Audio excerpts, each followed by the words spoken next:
Hello viewers, welcome back to K health and beauty. గుడ్డు తినటం వల్ల ఆరోగ్యంగా ఉంటాం, ఇది హెల్దీ పాయింట్. అయితే గుడ్డు తెల్ల పచ్చ సోనాలు రాయటం వల్ల అందంగా మారతాం కూడా. కేవలం ముఖానికే కాదు, జుట్టుకి కూడా గుడ్డులోని పోషకాలు ఎంతో మెరుపునిస్తాయి. అదేలాగో ఇప్పుడు చూద్దాం. గుడ్డులోని తెల్ల సొనలో అరటిపండు గుజ్జు, ముల్తానీ మట్టి కలిపి ముఖానికి రాయాలి. 15 నిమిషాల తర్వాత కడిగితే మెరుపు మీ సొంతమవుతుంది.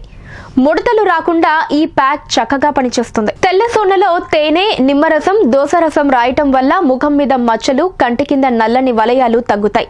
అలానే పచ్చ సోనలో తేనె కలిపి రాయటం వల్ల చర్మం కొత్త కాంతిని సంతరించుకోవటమే కాకుండా ముడతలను తగ్గిస్తుంది. పచ్చ సొన్నలో కాస్త ఆల్మండ్ ఆయిల్, అలోవెరా జెల్ కలిపి రాయాలి. ముఖ్యంగా డ్రై స్కిన్ వారికి ఈ ప్యాక్ ఎంతో బాగా పనిచేస్తుంది. చాలా సందర్భాల్లో జుట్టు డ్రైగా మారుతూ ఉంటుంది. అలాంటి సమయంలో గుడ్డులోని తెల్ల సొన్న రాయాలి. అరగంట అనంతరం గోరువెచ్చని నీటితో కడిగేయాలి. ఇలా 15 రోజులకోసారి చేస్తే జుట్టు పట్టుకుచ్చులా మారటం ఖాయం.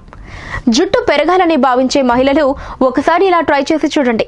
2 గుడ్లలోని పచ్చ, తెల్ల సొనల్లో 2 టేబుల్ స్పూన్ల ఆలివ్ ఆయిల్, 2 టేబుల్ స్పూన్ల తేనె కలపాలి. ఈ మిశ్రమాన్ని జుట్టు కుదుళ్ళకి రాసి 70% ఆరాక కేవలం నీటితోనే కడిగేయాలి. సో చూసారు కదా వ్యూయర్స్, ఇలాంటి మరిన్ని యూస్ఫుల్ విషయాల గురించి తెలుసుకోవడానికి మా ఛానల్ ని సబ్స్క్రైబ్ చేసుకొని పక్కనే ఉన్న గంటను కొట్టండి. అలానే ఈ వీడియోని లైక్ అండ్ షేర్ చేయడం కూడా మర్చిపోకండి.